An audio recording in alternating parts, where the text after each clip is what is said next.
Hello and welcome back to another video from Finance Fixtory, and today we are talking about mobile phone bills. Now it's that time of year again when all mobile bills, or at least most, have increased by a significant price. Now it may not be something you're willing to pay. You are entitled to leave as long as you request a PUC code, and once you've got that PUC code you can then move on to another network. Now this time of year you can have a look around the comparison websites and see if there's anything good that's out there.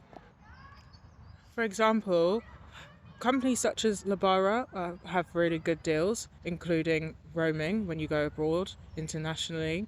So have a look out there to see how you can save money on your phone bill. Alternatively, I'm also signed up with Airtime Rewards. Now, Airtime Rewards helps me to save a lot of money on my bills. Now, all I have to do is connect my bank cards to this app, spend money through these cards, and you can attach more than one card, that is fine.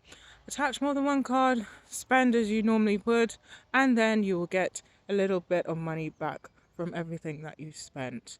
And you can actually use this for money off your phone bills. So please have a look at Airtime Rewards. I will attach that into this video here and see how much you can save on your mobile bills.